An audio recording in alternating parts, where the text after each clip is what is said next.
Hey guys, TommyBryson here, and welcome back to the channel. And I thought about making this video a lot, and a part of me didn't want to make it because the last thing I want to do is have people be even more afraid of investing right now when the entire stock market is crashing and there are a lot of opportunities, but I still gotta make this video because I have to, okay? And I don't want to be the bearer of bad news because that's not really who I am. So I'm also gonna give you a solution to this problem because people tend to think that index funds are like the bulletproof jacket of investing, but nothing is safe when it comes to investing. And the more I've been reading and learning, and by the way, I've made a lot of money off of index funds, and right now they're down. Everything's down. But the whole idea is, by the end of this video, I want you to have a plan to make sure that although you're planning to be more long-term, if you're doing index funds, you want passive income, and you think this is a good way for retirement, if you just do one aspect of it, it might fail very tragically. So the goal is to give you a new plan to make sure you're good to go and don't just rely on the regular basic index fund plan because that is very likely to fail you at one point, and I want to make sure to cover all of those bases. And by the way, if you're watching this video right now and you don't know what an index fund is, then that's fine. I'm going to break it down right now. An index fund, you have two words, index and you have fund. So the first thing is index. That's basically tracking something. That's a metric. So think about, for example, if I want to track the metric or track something for the entire technology sector or the real estate sector in the stock market, well, I can make a collection of those investments that will basically track that entire aspect of that market. And then a fund is whenever a bunch of people or a corporation puts money together to basically invest. So you basically have an investment fund that is trying to get money together to invest into a collection of investments to track a certain aspect of the stock market. That is all that's going on there. No need to complicate it at all. No one's trying to beat the market or trying to outperform the market. No, they're just trying to track a certain part of the market. Now, this seems to be like a very safe way of investing because in reality, it gives you a lot of options as far as diversification. But overall, it is just in a way an illusion. So let me explain here. One of the most popular index funds right now is probably the S&P 500, Standard & Poor. And by the way, that accounts for the 500 largest companies in the US. And the goal is to track the performance of the overall stock market. And although it's only around 20% of the stocks in the US, that 500, it accounts for 80% of the output. That's called the Pareto principle, where basically the 20% give the 80% of everything out there. It's kind of crazy, but those 20, well, that 20%, that 500 companies really are that massive and powerful that they move the market that well. So by saying, I'm going to invest in this index fund, the S&P 500, you have these 500 companies automatically bought in. And you might think that, well, that's a lot safer, Tommy, than me going ahead and buying one stock or two stock. And if those two stocks fail, then I basically fail. Because these 500 companies, they're not gonna fail. And even though, for example, if 10 fail, well, 10 new ones will move in and everything is going to be just fine. And then you also have, for example, investors like Warren Buffett that say, for example, hey, index funds are safe. Index funds are good. If you don't know and you don't want to learn how to invest into individual companies, doing it this way is going to be a better way. And by the way, index funds started actually in 1957. Well, the S&P 500, 1957 to 2021, the annualized return was around 10.5%. And according to Warren Buffett, most individual investors or experts or professionals, they are not beating that. So even by making, for example, 4%, or 8% extra on top of that, it is extremely hard and extremely uncommon. So just by investing into the S&P 500 or the index funds here, for example, you have a better potential to have success when it comes to your entire investment journey. However, that's not everything. Here's where I disagree.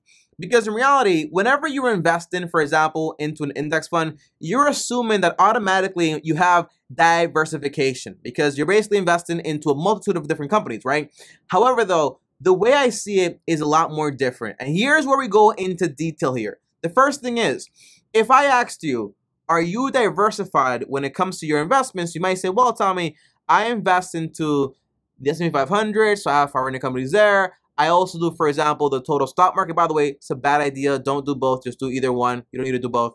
And I also have, for example, like another one that's all dividends. It's also the U.S. stock market. And I'm like, well, okay, so it sounds like you have a lot of companies, but where are all these companies located? If the answer is just, for example, well, they're all in the U.S., then in reality, you're not really that well diversified. Because if the U.S. goes down, if something happens, then in reality, all of those stocks, those eggs in that basket of the US, they're all going to go down. That is the massive problem. So when you take a look at the past, 64 years ago, well, we've been doing great, amazing. But what guarantees that 64 years into the future that everything is going to be going well and amazing? So before I give you the solution, I want to give you guys an example to kind of make it as simple as possible to basically understand, okay? So for a second, just imagine this, okay? Imagine if we have a farm, and this farm represents the entire earth. And on this farm, you have, for example, a lot of chicken farmers, okay? That's all they do. But these farmers, they all have different strategies. Some of them are nice, bad, whatever. But these farmers, each of them represent, for example, the governments, okay? The governments to individual countries and so on. And the chickens represent, for example, the states, the countries, and everything else, okay? So if you have, for example, a bad farmer that does very bad monetary policy, in reality, you can have a very sick chicken or whatever it is. Not great stuff. But overall, you have the farm, which is the earth. You have, for example, the farmers, which are the government. You have the chickens that are basically the states, the country, the overall thing. And then the chickens give you eggs. And these eggs can be, for example, you can say, companies, and these companies can be, for example, the stocks. And then you have us, the people, and these eggs that come from these chickens. You have, for example, the all-star chickens. They do very well. They're always hatching new eggs. The eggs are very good quality, A-quality eggs, okay? But then some eggs, they're terrible. Some eggs are good, some eggs are bad, and some eggs are just disgusting. And some of these chickens, the catch is, these chickens can live forever as long as the farmer takes care of them and doesn't try to exploit them too much, okay? But some farmers out there, they try to make things go too crazy, which cause hyperinflation, okay? Got a little too crazy, okay, there. But the point is, it's all dependable on how the farmers do. So us as investors, for example, or as customers to these eggs, we might say, well, I want to go to the chicken that is doing the best overall for like the longest period of time. But in reality, we're not really sure if that chicken is going to continue to do as well, because eventually that farmer is going to be replaced or something might happen, and who knows what's going to happen with how they take care of the chickens. So overall, it's a long story here, but overall the point is, as long as we have, for example, the government, okay, and we have the stock market overall and the economy, if we're just investing into the US economy, that does not make us diversified enough. And as long as you think, for example, well, the US economy is always going to be the biggest economy ever, nothing's going to change.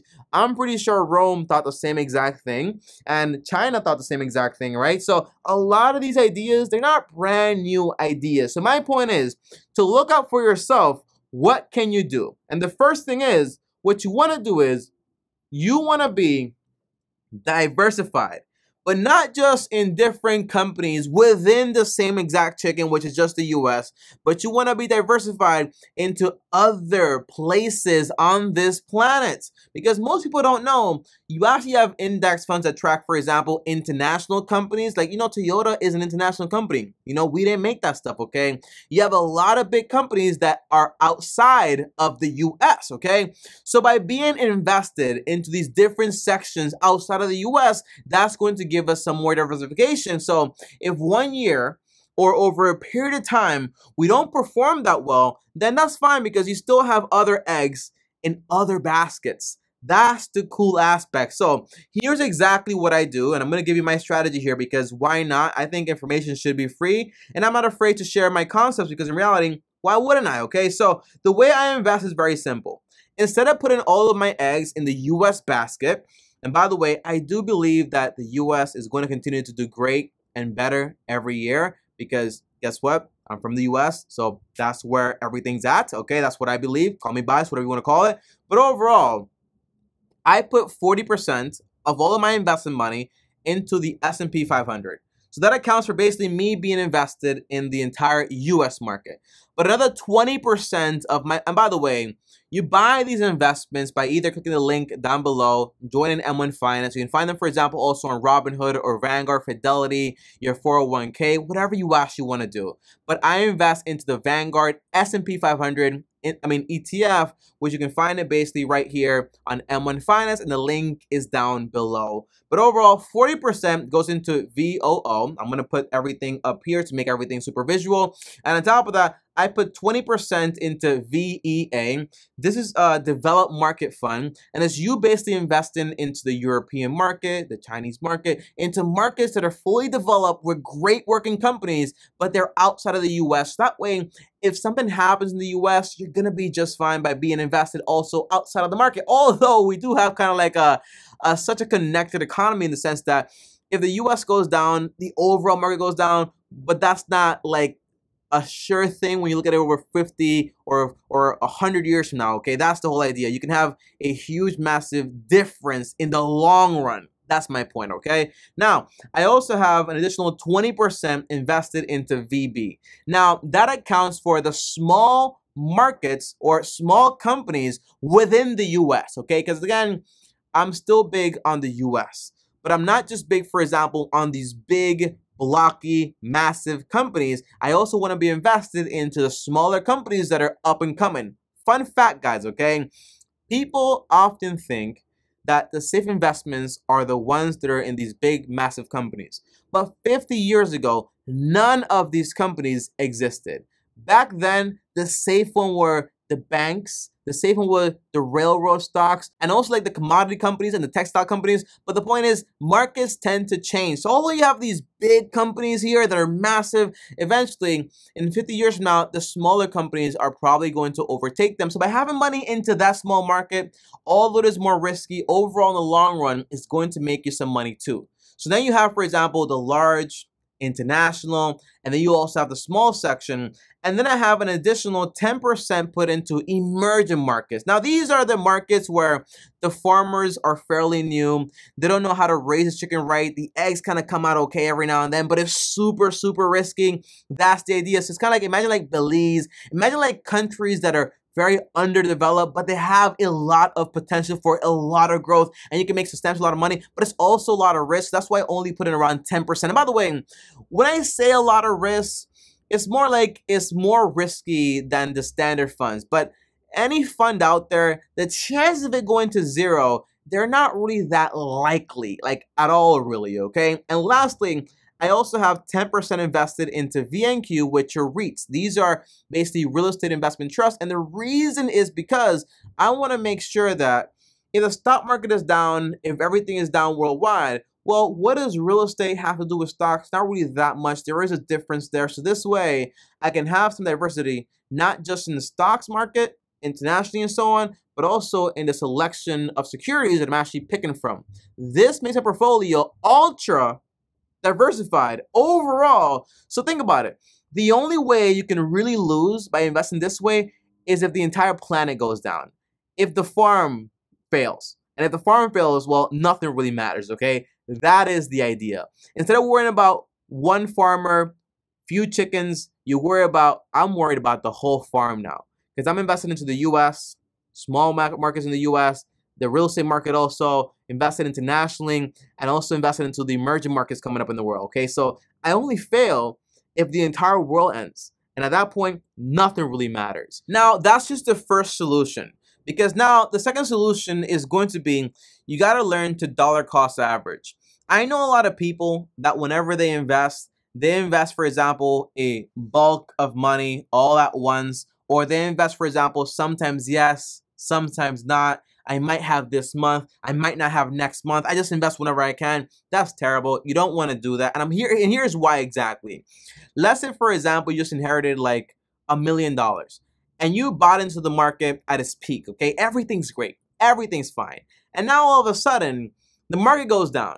and you are invested into index funds. You say, well, Tommy, you know what? Eventually, the markets are going to recover, because if they don't, then the entire world is basically done, okay? And we have to be a little anti-pessimistic about the entire world going down, okay? So the idea is, yes, we're probably most likely going to have a good market eventually. But while we might be, for example, in a recession or a depression, the big problem is we don't know how long that's going to last for. And depression, guys, is basically when the economy comes to a halt, all the stocks go down like crazy, unemployment rises like insanity, you lose your job, you don't know what's going to happen, and you can see your stocks go from basically, or indexes go from, for example, from being at $100 to being at $20 or at $40 value, like losses of 20, 30, 40, 50, even 60%. That is a possible thing, and you only lose if you sell. But if you hold on, you'll be just fine. But the point is, you don't know how long that's going to happen for. So when you do it like this, invest a bulk of your money all at once, so sometimes yes, sometimes no, it's not a good thing, because if the market crashes, it could crash for 5 years, 10 years, 20 years. The record was 25 years until it recovered fully, and that was back in 1929. So it could get very bad. It'll recover, but when, it's problematic. So in order to help against this, what you do is you make an investing schedule. And we call this dollar cost average. So instead of investing, for example, a lot of money at once, what you do is basically you invest a fixed amount of money at a regular interval. Meaning, for example, you say, hey, I'm going to invest 10, 20% of my income every time I get paid and make that a habit. That's what I do. I invest 20% of my income when I get paid every month. And this way, I end up buying at the high prices, the low prices, the high prices, the low prices, and overall, I get the overall average. So if it does crash, I'm still buying, everything's fine, and I'm not worried about, oh my gosh, it's down like 40, 50%, because I'm not going to be down that much, because I continue to buy and average out my investments. And when it does recover, guess what I have? A bunch of additional gains, and that is awesome. And that is what you basically want to do. Now, I do want to add this last part here to this entire like dollar cost average thing. One big thing is that every now and then I do invest money in bulk, but I only do that whenever my portfolio goes into bear market territory, because that gives me the opportunity to buy at a very cheap price. And you don't really get that when it comes to index funds, because they basically really don't go down by that much unless you have some massive problems actually happening. So if my portfolio goes down by 15 to 20%, I usually grab, for example, some extra cash and I invest it in bulk, but I never stop my regular investments of 20% every single month. You never stop that. But if you have additional investing money, then you can basically invest that and take advantage. Like right now, if I weren't, like, for example, remodeling a home, I would have grabbed all that money and started trickling it into the stock market, because basically I could be buying at a massive discount of like 15–20% right now. And that is massive for the future. But remember, whatever you invest today, if you're doing index funds, because you're just making like 10 to 11% max or 12% max, in reality, it's going to take years to see this money actually compound into something that's actually amazing. So be patient. Don't rush and invest in a bunch of money and then having to wait 20 years to see it.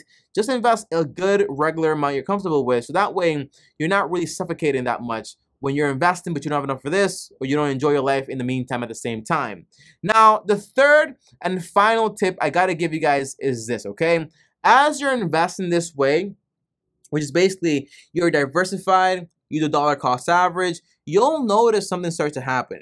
You'll notice that over 12 months or 18 months, the entire like portfolio you created of, like, let's say, for example, 40% here, 20% here, 20% here, 10% here, 10% here.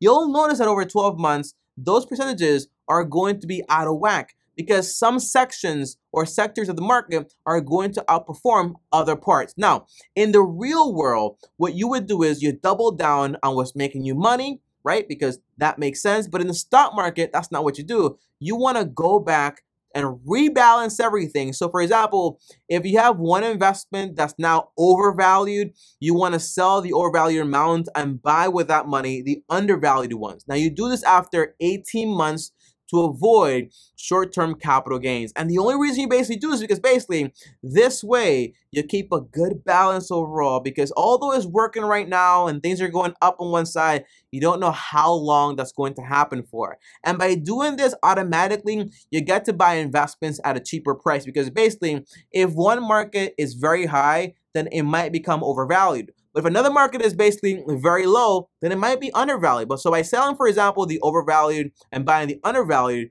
you're automatically selling high and buying low. And you do this every 18 months. Now, what I do is, to do all this stuff automatically, I have it all set up in M1 Finance. So by having these investments in M1 Finance, I get to have my 5 investments diversified all across the world, right? And I have the percentages fixed. And whenever I invest money, they invest it automatically, exactly how it should be, and it keeps the exact balance I want to maintain. And if it does get out of whack over 18 months, I can click one button and it does a rebalancing for me. So that's what I use. So overall, guys, what I really want to say is that although index funds are a great passive way of investing for the average investor, and they do give you money around 10.5% annualized over the past 64 years, and that's just like the past 64 years here in America, we don't know what's going to happen over the next 50 years for us in America. So by being diversified outside of America and having, for example, a regular good portfolio, that is going to make things just a lot better. And by the way, if you're wondering, Tommy, well, how much is this going to pay me? Because what if it goes, well, I did a study and I found out that this portfolio right here makes around 11% over the past 10 years. So it's pretty good. It's not bad. It's not terrible. And right now it pays around 2.3% in dividends. All the money that I make from this portfolio, I have it reinvested and reinvested and reinvested. But again, index funds will fail at some point. And when I say fail, they might stay down for a very long time. And that might be the time when you want to retire. And you don't want to wait 10, 25 years for it to basically recover. So by being diversified across the markets, this way, you're not really that worried. And one big rule that I have is, whatever the amount of money that it is you want to have in that account, make sure you have an additional 20 to 30 to 40% more. Make that your goal.